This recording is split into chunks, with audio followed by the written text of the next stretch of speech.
Hello বন্ধুরা, আমি সোনালি। আজ আমি আমার জীবনে ঘটে যাওয়া এমন একটি কাহিনী তোমাদের শোনাবো যা শুনলে তোমরাও অবাক হয়ে যাবে। যাকে আমি আমার ভদ্র বাবা মনে করতাম, আমি জানতাম না যে সে একজন কামুকের পূজারী হয়ে উঠবে।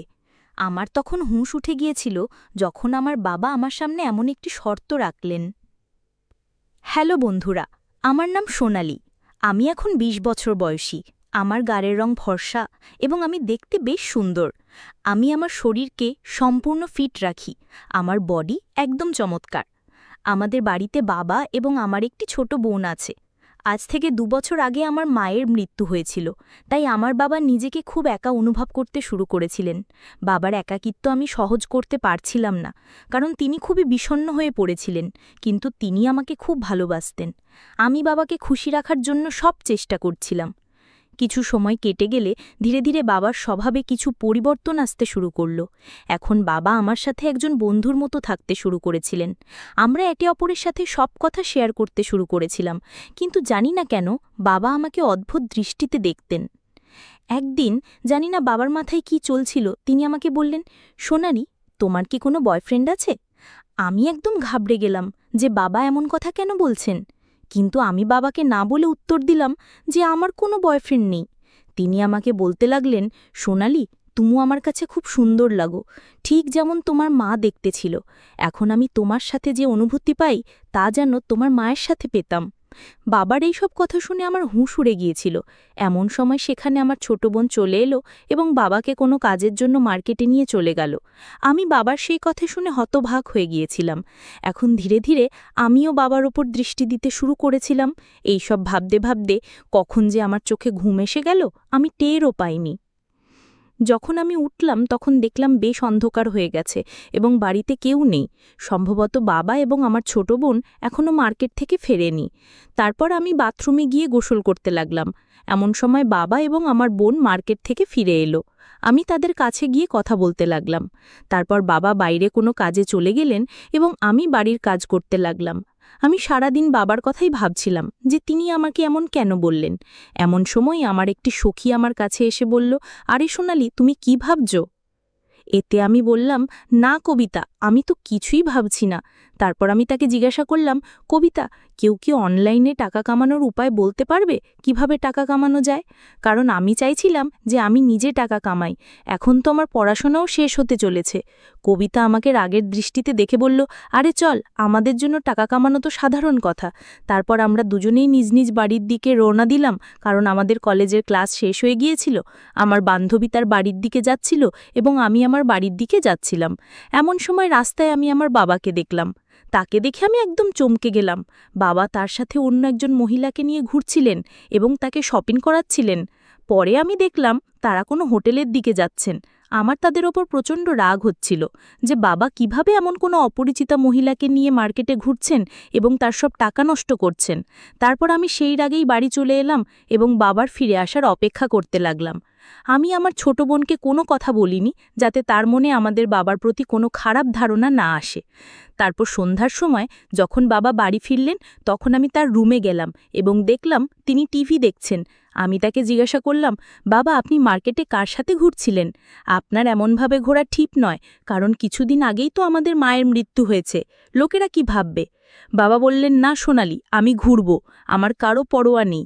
তার সাথে ঘুরতে আমার বেশ মজা লাগে এবং আমার জন্য এটাই ঠিক।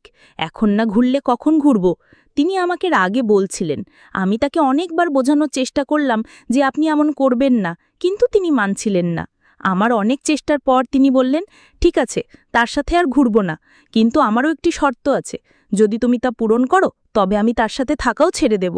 আমি বললাম, হ্যাঁ বলুন, কি শর্ত? বাবা তৎক্ষণাৎ বললেন, যেভাবে সে আমার সাথে ঘোরে আজ থেকে তুমি আমার সাথে ঘুরবে এবং আমার প্রয়োজনও পূরণ করবে। আমি তাকে বললাম, না, এটা হতে পারে না। আমি কেন এমন করে আপনার সাথে ঘুরতে যাব? তখন বাবা বললেন, তাহলে ঠিক আছে, আমাকে বোঝাতে হবে না, আমি যা করছি তুমি আমাকে বলো না। তারপর আমি বললাম, চলো ঠিক আছে, সন্ধ্যায় ভেবে বলবো। এতটা বলে আমি তার রুম থেকে আমার রুমে চলে এলাম এবং বসে ভাবতে লাগলাম। এখন আমি পুরোপুরি বুঝে ফেলেছি যে আমার বাবা আমার কাছ থেকে কি চান। বাবার কথাগুলো ভেবে ভেবে আমার টেনশন অনেক বেড়ে গিয়েছিল। আমি আজ পর্যন্ত এসব কিছু আশাও করিনি যে আমার বাবাও এমন কিছু করার কথা ভাবতে পারেন। আমার মনে হয়েছিল যে আমার বাবা খুবই ভদ্র মানুষ এবং আমাদের মায়ের মৃত্যুর পর বাবা ভালোভাবে আমাদের দেখাশোনা করবেন এবং আমাদের খারাপ সময় আমাদের পাশে থাকবেন। কিন্তু তিনি এখন থেকেই ভুল কাজ করতে শুরু করেছিলেন। এই সব কথা শোনার পর আমি বুঝে ফেলেছিলাম যে আমার বাবা নিজের সাথে সাথে আমাদের জীবনও নষ্ট করে দেবেন। এই সব কথা ভেবে আমার হৃৎস্পন্দন এত বেড়ে গিয়েছিল যে কেউ সামনে থাকলে সহজেই শুনতে পেত। তারপর আমার কয়েকদিন আগের কথা মনে পড়ল যে বাবা আমাকে কিভাবে দেখছিলেন। আমি পুরোপুরি বুঝে ফেলেছিলাম যে তিনি কি করতে চান। আমার কাছে খুব বড় সমস্যা ছিল যে এখন আমি কি করব। যদি আমি হ্যাঁ না বলি তাহলে সেই মহিলার খাতিরে নিজের সর্বনাশ করবেন এবং আমাদের জীবনও নষ্ট হয়ে যাবে। আমি বাবাকে এও বলতে পারিনি যে তিনি আমার সাথে স্বামী স্ত্রীর মতো থাকুন, কারণ দুনিয়ার চোখে তিনি আমার বাবা। তারপর হঠাৎ আমার মনে হলো যে হয়তো এই কথা ঘরের মধ্যেই থাকবে, এতে আমার ছোট বোনের জীবনও বেঁচে থাকবে এবং আমার বাবাও সঠিক পথে ফিরে আসবেন। এই সব ভেবে ভেবে আমি ঘুমিয়ে পড়লাম। তারপর যখন সকালে উঠলাম, বাবার ঘরে গেলাম। প্রথমে আমি বাবাকে অনেক বোঝালাম, কিন্তু তিনি আমার একটি কথাও শুনতে রাজি ছিলেন না। তারপর আমি তাকে বললাম, ঠিক আছে বাবা, আমি আপনার শর্ত মেনে নিচ্ছি, কিন্তু আগে আমরা শপিং করব। তারপর আমি বাবাকে বললাম যে এই কথা বাইরে কেউ জানতে পারবে না এবং আপনি আজকের পর কাউকে সাথে দেখাবেন না। তিনি বললেন, ঠিক আছে ঋতিকা, আজকের পর তুমি যেমন বলবে আমি তেমনই করব। বাবার কথা শোনার পর আমি তার কাছে গেলাম যার সাথে আমার বাবা এদিক ওদিক ঘুরতেন এবং তাকে ভালোভাবে বুঝিয়ে এলাম। তারপর বাড়ি এসে আমি আমার ছোট বোনের কাছে গেলাম এবং নাস্তা বানাতে লাগলাম, কারণ আজ রবিবার ছিল, তাই আমাদের কোথাও যেতে হয়নি। তারপর আমি, আমার ছোট বোন এবং বাবা নাস্তা করলাম এবং তারপর আমি আর বাবা শপিং করতে বেরোলাম। মার্কেটে গিয়ে বাবা আমাকে কাপড় কিনে দিলেন এবং নিজের জন্য কিছু কাপড় কিনলেন। সাথে আমি আমার ছোট বোনের জন্য একটি ড্রেস কিনলাম। তারপর শপিং করে আমরা একটি রেস্টুরেন্টে গেলাম এবং সেখান থেকে খেয়ে বাড়ি চলে এলাম। তারপর সন্ধ্যা হতে না হতেই আমার বাবা আমাকে বলতে লাগলেন, চলো এখন তোমার শর্ত পূরণ করো। তখন শর্ত অনুযায়ী আমি আমার কাজ করতে লাগলাম এবং বাবার সব কাজের খেয়াল রাখতে লাগলাম। সেই দিনের পর থেকে আমি বাবার সাথে একদম স্বামী স্ত্রীর মতো থাকতে লাগলাম। আমি বাবার একদম স্বামীর মতো যত্ন নিতাম এবং তিনিও আমার একদম স্ত্রীর মতো যত্ন নিতেন। তারপর আমাদের জীবনে যা হওয়ার তা হয়ে গেল। এখন আমার বাবা বেশ খুশি এবং আমিও পরিস্থিতির সাথে তাল মিলিয়ে বদলে গেছি এবং নিজেকে খুশি রাখতে শুরু করেছি। এখন আমার বাবা অনেক বেশি সঠিক পথে ফিরে এসেছেন। তিনি কারোর সাথে ঘোরাফেরাও করেন না, শুধু অফিসে যান এবং বাড়ি এসে আমার সাথে একদম স্বামী স্ত্রীর মতো থাকেন। এইভাবে আমরা সবাই খুশি খুশি আমাদের জীবন কাটাচ্ছি। আপনারা সবাই আমাকে ভুল বুঝবেন না। আমাকে বাধ্য হয়েই বাবার সব কথা মেনে নিতে হয়েছিল, কিন্তু এতে আমার কোনো ক্ষতি হয়নি, কারণ যদি আমি বাবার যত্ন না নিই তাহলে কে নেবে? প্রায় 5 মাস পর আমার চাকরির জয়নিং লেটারও চলে এলো এবং আমি সেখানে চলে গেলাম। এখন আমাদের পরিবারও ভালোভাবে চলছে, আমাদের বাড়িতে সবাই খুব খুশি। যদি আমি সেই দিন বাবাকে বোঝাতে না পারতাম তাহলে আর জানি না বাবা কোথায় কোথায় তার ভুল সম্পর্কগুলোকে এগিয়ে নিয়ে যাচ্ছিলেন এবং নিজের সাথে সাথে আমার আর আমার ছোট বোনের জীবনও নষ্ট করে দিচ্ছিলেন। এইভাবে আমি আর আমার বাবা একদম স্বামী স্ত্রীর মতো থেকে আমাদের বাড়িকে বাঁচিয়ে ফেলেছি।